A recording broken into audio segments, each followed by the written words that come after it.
Okay, welcome to Socialism. Hopefully, this is my fourth attempt to get the audio to work on this one as well. Let me see whether we get it. Socialism, which is often seen as the exact same thing as communism, is sort of the subject of a lot of misunderstanding in the United States because we're such, a capitalist and liberal, small l, classically liberal system where the individual is the center of our focus and concern. Socialism, which calls for the collective serving of all people, is pretty threatening conceptually because, again, it basically says sometimes the individual isn't as important as the group. And so that's why socialism has always been something that's used in a derogatory or critical or, sometimes sort of a frightening way. So we're going to look at socialism, figure out where it came from, figure out sort of why, what it believes, and then go into Marxism and then talk about the political approaches of, communism and then democratic socialism. So let's go. Ironically, for those of you who actually know a lot about theology, particularly those of you who paid attention in Civ or had a great Civ instructor on this period, the oldest inspiration for socialism, which is often seen as atheistic, in large part because Marx wanted it to be atheistic, it comes from Judeo-Christian tradition. In both the Old Testament and the New Testament, there are sort of indications that the individual is less important than the collective. And there are instructions both in the Old Testament and the New Testament, particularly in the Acts of the Apostles within the New Testament, which is sort of how the apostles sort of moved on after the crucifixion and resurrection. And they moved on in very much of a communal or socialistic way. And so in the 19th century, before Karl Marx's ideology took hold, there are a lot of what were called Christian socialists. And in Europe, there are lots of Christian socialist parties that were ordered abolished by popes in the early 20th century. But again, the Judeo Christian tradition basically says look, the individual needs of any person may be called upon to sacrifice for the good of the whole. And so, those of you familiar with Christianity can see this, particularly in sort of Roman Catholicism, which really does focus on the Greek tradition of community. So, again, that's the funny thing is that socialism really has its roots in biblical concepts of sharing things, helping each other just for the sake of helping it, the unconditionality of that. And that's why in Catholic social teaching there's something called the preferential option for the poor, that we actually have to care about the poor before we care about ourselves. Now that I've kind of gotten the base, let's talk Marx. Karl Marx, there's a sort of a drawing of him I found on the internet many years ago, philosopher and a student of Friedrich Hegel, was a Hegelian. So, for those of you who don't know, the basics of Hegel, there are a couple basics. Number one, history moves forward through changes. So history is always progressing and it progresses through change. Now, the second part, which is really important, is that that change is produced by the clash and the conflict of ideas. For those of you who don't remember much, you probably remember thesis, antithesis, synthesis. You have in the Hegelian tradition the idea, the competition of the opposite side of that idea, they clash, and out of that comes the new idea. And so, Karl Marx was a Hegelian. He believed that it was inevitable that we were going to continue to move forward. And you can see that in Marxism. So let's look at Marx and capitalism. Marx, who was an economic theorist, and he wrote this massive two-volume set called Das Kapital on capital. And he wrote it when he was in Paris, and I think in London for a time as well. And it's got a lot in it. But basically, it comes down to a few basic things. The first is that you can understand sort of capitalism by understanding that there are two distinct groups. These are called classes. You have the proletariat And like it or not, virtually all of you, if not all of you, are part of the proletariat. So am I. These are people who live and survive by selling what he called your labor ability. For me, it's my PhD and my expertise, and maybe not my organizational skills, but my teaching skills when I'm in a classroom eye to eye with students. That's my labor ability. I sell that to Providence College, who then is the middle person to you, and I get wages. The bourgeoisie are the people who actually live primarily by purchasing your labor ability and mine and using it to operate whatever factories or businesses or services that they provide. And so what they do is they don't actually provide the labor, they buy other people's labor and then provide it to someone else. So they're kind of the middlemen, the middle people. So the bourgeoisie are the people who own the means of production, the proletariat are those who work for wages. The second thing you need to understand about Marx's critique of capitalism is that conflict between these two classes is a natural, inevitable thing since they have very different rational motives. The bourgeoisie have incentives to pay low wages because the less you pay, the more business you can do, but also the more profit you can make. And so if I sell something for $10 and I have to pay my workers $1, that means there's $9, hopefully for me. There are other expenses. But if I have to pay the workers $2, then that's a significant reduction in my profit. And so there's an incentive to pay the lowest possible wages on the part of the bourgeoisie. The proletariat, we have to sell our labor ability to keep sort of that ability to getting our wages, and so we have to sell it to the bourgeoisie. That's natural conflict. That we want higher wages, they want to pay us lower wages. That's a natural element of capitalism. So conflict is important. Third principle is that the capitalists, meaning bourgeoisie, the owners of the means of production, have to hold some of the value of my labor. So PC or General Motors or Google, they have to hold some of the value of that labor provided by the workers like me and you and people who work for Google in order to make anything. And so what they have to do is, since they're fewer and the proletariat's larger, but without the ability to basically make money off of other people's work, they've got a bit of a problem. They've got to figure out how to do that. And Marx argues what the bourgeoisie does is they use the state, they use government, and they use a focus on order.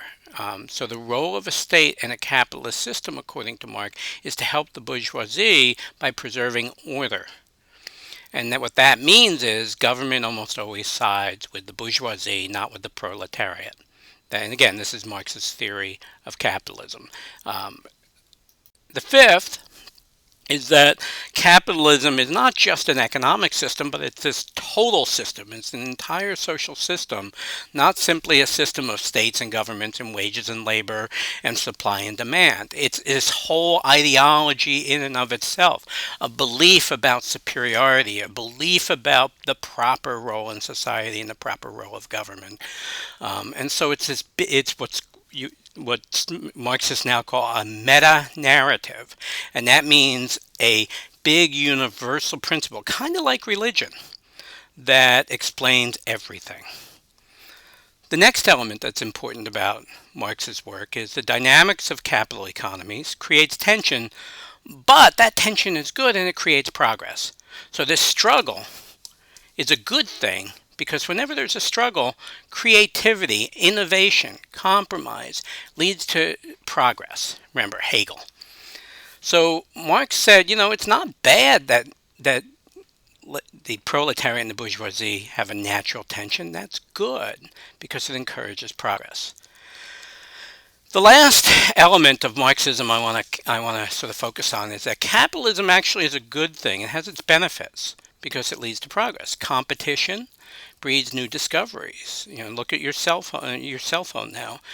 Even 3 to 4 years ago, there weren't that many good cell phones. Now, basically, it's hard to get a bad one. Cars, when I was your age, cars lasted 4 or 5 years on average. Now they last 10 to 12 years on average. And that's because of the competition, new discoveries, inventions, creativity, and a surplus of stuff.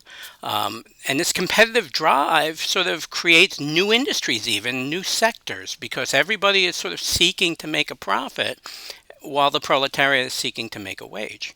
And so this desire for profit sort of is a good thing in Marx's view, believe it or not, because it leads to international trade. And Marx thought international trade was ultimately good because it breaks down the parochial barriers of nationalism and localism, which he always saw as a threat, because he thought these were universal things going on. But if we think that we're different than somebody else, we're not going to come to full consciousness about this system. And so Marx thought that capitalism was great because it encourages international trade, which makes us more worldly, which makes us realize we're not all that unique. We're actually more universal, which then leads to progress. Remember Hegel.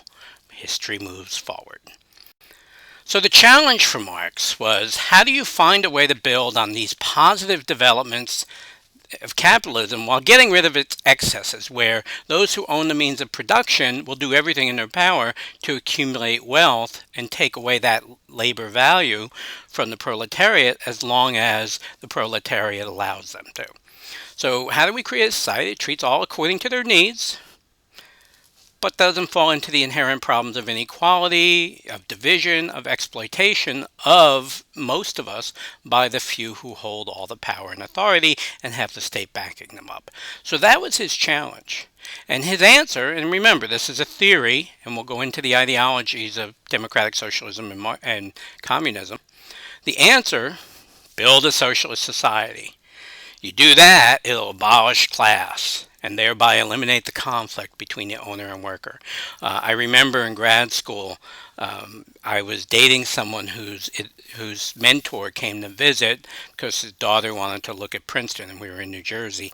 And so, we were sitting at Princeton on a bench, and he asked me what I was focusing on. And I said, well, I'm studying gender. He goes, why are you doing that? I said, well, because I think gender is an important dynamic, and I do think there are really interesting political and social implications of the differences between men and women and the historical discrimination women have sort of suffered. And he looked at me in all seriousness and he said, but when the revolution comes, we'll all be free. Why don't you focus on sort of the proletariat versus the bourgeoisie? He was a Marxist. Well, that's what Marx said. You build a society that abolishes class and we'll all be free. It'll be great.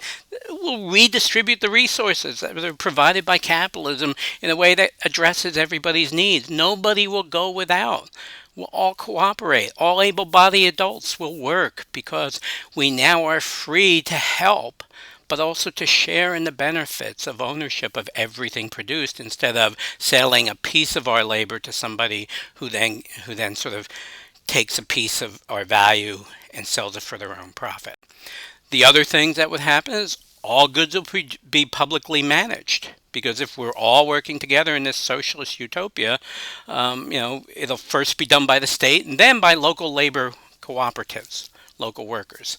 Originally, he figured, well, you got to have coordination until you have practice and everybody's sort of used to running things, and then you can localize it. And then he said, once you get rid of all these class distinctions, monitoring by the state will become unnecessary, so the state will no longer be needed, because everybody will be naturally socialized and instinctually obligated to help each other because everybody will have a better life as a whole.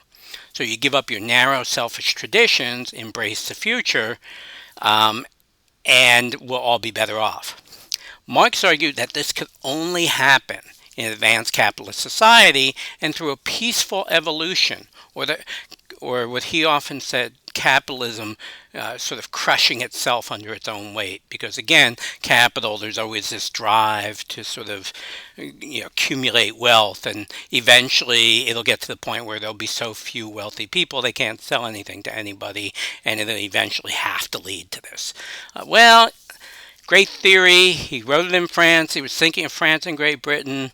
Didn't happen there, as you know. It happened instead in sort of developing democracies, particularly, well, democracies, sorry, developing states, and particularly in the Soviet Union and China. And so what I want to do now is I want to go to talk a little bit about Leninism in the Soviet Union. Vladimir Lenin, who was sort of the guy who took Marx and applied it to an sort of a backwards economy of Russia, then later the Soviet Union, basically tried to take Marxism's ideological theory and fit it into nations where there's no advanced capitalist tradition. Basically a bunch of serfs and a bunch of people who owned, small numbers of people in the aristocracy who owned virtually all the wealth. Well, Lenin basically said when you have a situation like that, you have to create a vanguard party. What's a vanguard party? Vanguard Party, for those of you who don't know, is essentially the people who are going to force us to be free, to steal from Jean-Jacques Rousseau, who said, man is born free and forever unchanged. We have to force people to be free. Well, this vanguard party is going to sort of help the workers in the struggle against capitalists. So you have a highly structured, highly centralized, highly secretive group of people who are going to essentially do what's in the best interest of the masses. And as part of that, they're going to teach the masses as to why this system has to be in place the way it is, with the goal teach the need to overthrow the capitalist system and then put a sort of a workers' socialist system. So you create a revolution, but you do it through the activities of an elite number of people in the vanguard party. And once you get that revolution, the vanguard becomes the managers of society's interests, and they're the ones who make decisions through central planning, through sort of forced behavior. For example, you must do this job because your placement test said that you have these skills. It meant giving women equality in a lot of ways. Women were far better educated in the Soviet Union than they were in the United States all the way up through the 1960s. And it's changed. It changed after that. But again, that central control, that central management, that central forced equality is done by the vanguard, in people's best interest. The other thing is you have to fight capitalism, not just where you are once you get that revolution, but you have to fight it abroad because, of course, capitalism is this comprehensive ideology that tries to sort of force everything on everybody in the world. And so they referred to sort of the worldwide capitalist sort of agenda as imperialism. And imperialism, which is sort of the domination of the geographic slices of the world by one or a small number of wealthier, more powerful nations. They basically said that imperialism maintains capitalism in these nations by exploiting new sources for labor. Sort of raping a country of their natural resources and controlling their markets. So the global fight against imperialism is as important as the internal revolution that happened in the Soviet Union. And that's how we developed into the Cold War, where you had the United States saying, hey, the threat of global communism is real and it's coming from the Soviet Union. Soviet Union saying the United States is the imperialist power in the world, and they're trying to spread that imperialism and destroy collectivism. And so you had decades of the Cold War. For those of you who don't know why it's called the Cold War, the reason it's called the Cold War is because we did not fight the Soviet Union. That would be a hot war. Instead, we had surrogates fighting each other, and we would support those surrogates. And sometimes we get involved ourselves, like we did in Vietnam, or the Soviets did in Afghanistan in the late 1970s.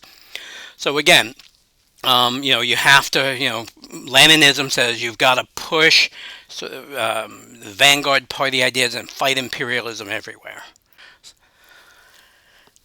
As we know, communism is essentially hasn't completely disappeared. China is still, in some ways, very much a communist country. Russia is no longer communist. They're much more of an authoritarian system that leans toward totalitarianism. You have Cuba, but Cuba sort of was essentially the welfare recipient of the Soviet Union for so long.